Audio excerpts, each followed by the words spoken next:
अगला सैम हिंदी कक्षा में मैं सुनीति मिश्रा आप सबका हार्दिक स्वागत करती हूँ। तो बच्चों, हम लोग पढ़ रहे हैं बाल महाभारत कथा कक्षा 7वीं की और आज हम पढ़ने जा रहे हैं इसका 14वां पाठ जरासंध।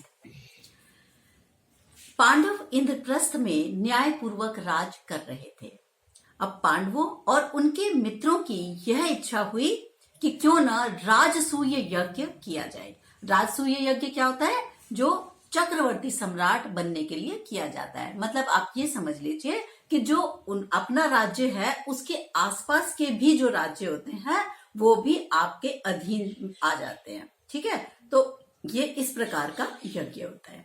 तो राजसूय यज्ञ का करके सम्राट का पद प्राप्त किया जाए, इस विषय में युधिष्ठिर ने जब कृष्ण से सलाह ली तो कृष्ण ने बताया राजसूय यज्ञ तो वही कर सकता है जो सारे संसार के नरेशों का पूज्य हो और उनके द्वारा सम्मानित हो। मगध के राजा जरासंध ने सब राजाओं को जीतकर अपने अधीन कर रखा है। तो उन्होंने राजसूय यज्ञ में बाधा क्या बताई कि मगध का राजा जरासंध। सभी उसके नाम से डरते हैं, यहां तक कि शिशुपाल जैसे शक्तिशाली राजा भी उसकी अधीनता स्वीकार कर चुके हैं।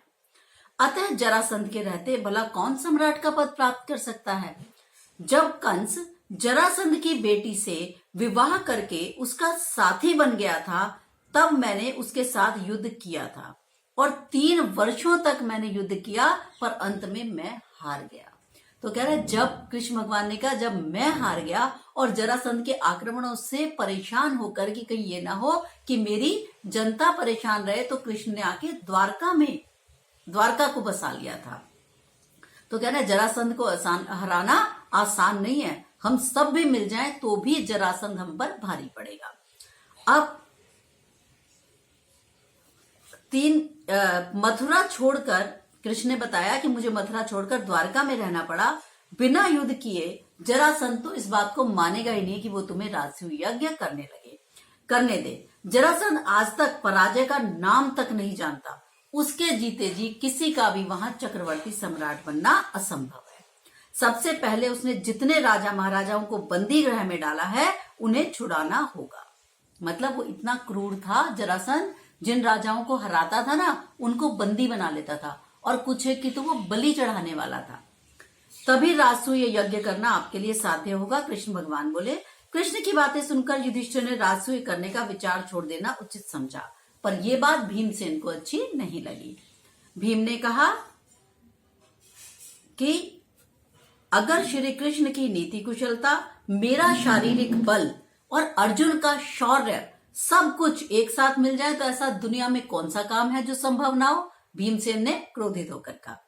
तब यह सुनकर श्री कृष्ण बोले अगर भीम और अर्जुन सहमत हो तो हम तीनों निर्दोष राजाओं को पहले बंदी गृह से छुड़ाएंगे। किंतु युधिष्ठिर को यह बात अच्छी नहीं लगी। उसने कहा जिस काम में अपने प्राणों को जाने की संभावना है ऐसे कार्य को करने का विचार तो त्याग ही देना चाहिए। यह सुनकर अर्जुन बोले यदि हम यशस्वी भरतवंश की संतान होकर भी कोई साहस का कार्य न करें तो ऐसे तो जीवन को धिक्कार है। श्री कृष्ण अर्जुन की इस बात पर मुग्ध हो गए और बोले जरासंध के साथ यदि युद्ध करने का निश्चय कर लिया गया तो ये बहुत उत्तम रहेगा। श्री कृष्ण और अर्जुन ने क्या कहा और भीम इन्होंने क्या किया, वल्कल वस्त्र पहनकर, एकदम सादे वस्त्र पहनकर, कुमारों के वस्त्र नहीं, जो हाथ में कुशा ले ली और जैसे व्रती लोग होते ना, साधु महात्माओं जैसा वेश धारण किया और मगध देश के लिए निकल पड़े। सुंदर नगरों तथा गांवों को पार करते हुए वे लोग जरासंध की राजधानी पहुंचे। जरासंध ने कुलीन अतिथि समझकर उन लोगों का स्वागत किया। जरासंध ने क्या सोचा कि ये लोग बड़े अच्छे अतिथि हैं, ये सोच के उनके स्वागत किया। जरासंध के स्वागत का भीम और अर्जुन ने कोई जवाब नहीं दिया। श्री कृष्ण ने बताया कि उन दोनों का आज मौन व्रत है, आधी रात के बाद मौन व्रत खुलने पर ही हम लोग ये लोग बातचीत करेंगे। जरासंध ने भी उनकी बातों पर विश्वास कर लिया। वो यज्ञशाला में ठहराकर महल में चला गया। आधी रात के बाद जरासंध अतिथियों से मिलने आया, लेकिन उन लोगों के रंग ढंग देखकर जरासंध को शंका हो गई कि ये लोग कोई साधु महात्मा जैसे नहीं लगते। उसने कड़क कर पूछा ये बताओ तुम लोग कौन हो? इस पर उन लोगों ने सही बात बता दी कि हम तो तुम्हारे शत्रु हैं, हम तुमसे द्वंद्व युद्ध करना चाहते हैं। द्वंद्व युद्ध मतलब जो मैदान में, जैसे कुश्ती के मैदान में द्वंद्व युद्ध होता है। भीमसेन और जरासंध में कुश्ती शुरू हो गई। इस तरह पल भर भी रुके बिना वे 13 दिन 13 रातों तक लड़ते रहे। 14वें दिन जरासंध थक कर कुछ देर के लिए रुक गया। मौका देखकर श्री कृष्ण ने भीम को इशारे से समझाया कि यही समय है, तुम जरासंध पे आक्रमण कर दो दोबारा से, वरना इसे जीत नहीं पाओगे।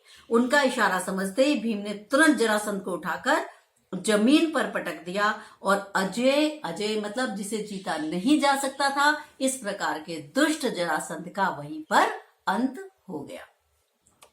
श्री कृष्ण, अर्जुन और भीम ने बंदी राजाओं को छुड़ाया तथा जरासंध के पुत्र सहदेव को मगध की गद्दी पर बैठाकर इंद्रप्रस्थ लौट आए।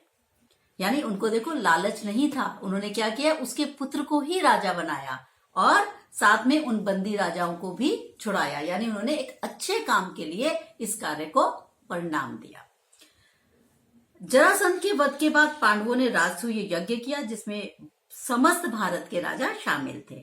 जब आए हुए राजाओं के आदर सत्कार की बात आई तो प्रश्न उठा कि सबसे पहले किसकी पूजा की जाए। इसके लिए सम्राट युधिष्ठिर ने पितामह भीष्म से सलाह ली और उन्हें बताया कि आप बताइए कि सबसे अग्र पूजा किसकी की जाए। तो क्या हुआ कि भीष्म पितामह ने कहा कि बिल्कुल द्वारकाधीश के सामने और कौन किसका तेज ठहरता है, तो द्वारकाधीश कृष्ण की ही अग्र पूजा की जाए। सहदेव ने युधिष्ठिर के आदेश पर श्री कृष्ण की विधिवत पूजा की, लेकिन शिशुपाल को ये बात अच्छी नहीं लगी। उसने भरी सभा में बताया कि जिस दुरात्मा ने कुचक्र रचकर वीर जरासंध को मरवा डाला, उसी की अग्र पूजा उसका पुत्र कह रहे युधिष्ठिर पूजा कर रहे हैं उसकी। इस तरह उसने बहुत सारे व्यंग बाण छोड़े और वो लड़ने लगा। इस प्रकार के शब्दों की बौछार करते हुए शिशुपाल सभा से निकल गया और अंत में उसने कृष्ण को इतना क्रोध दिला दिया कि कृष्ण ने अपने सुदर्शन चक्र द्वारा शिशुपाल को मार डाला। राजसूय यज्ञ संपन्न हुआ और युधिष्ठिर को राजा अधिराज और सम्राट की पदवी प्राप्त हो गई। तो ये था हमारा आज की कहानी, जरासंध की कहानी। आपको उम्मीद करती हूँ खूब अच्छी लगी होगी। एक दो हम इसके प्रश्न कर दें। राजसूय यज्ञ करने की इच्छा से युधिष्ठिर ने किससे सलाह ली? युधिष्ठिर ने श्री कृष्ण से सलाह ली। राजसूय यज्ञ करके युधिष्ठिर कौन सा पद प्राप्त करना चाहते थे? राजसूय यज्ञ करके युधिष्ठिर सम्राट का पद, चक्रवर्ती सम्राट का पद प्राप्त करना चाहते थे। जरासंध के सामने श्री कृष्ण ने अर्जुन और भीम के बारे में क्या बताया? श्री कृष्ण ने अर्जुन और भीम के बारे में बताया कि इन दोनों साधुओं का मौन व्रत है और ये अभी नहीं बोलेंगे। तो अंत में जरासंध का वध किसने किया? अंत में जरासंध का वध भीम ने किया। एक और बस प्रश्न इंपॉर्टेंट है, जो राजसूय यज्ञ में किसकी अग्र पूजा की गई? तो राजसूय यज्ञ में श्री कृष्ण की अग्र पूजा की गई। तो बच्चों, ये था हमारा आज का पाठ। अब इस पाठ के साथ हम लोग जरासंध पाठ समाप्त करते हैं। अगले पाठ है हमारा शकुनी का प्रवेश, तब हम उसके साथ मिलेंगे आपसे। तब तक के लिए मुझे आज्ञा दीजिए। नमस्कार।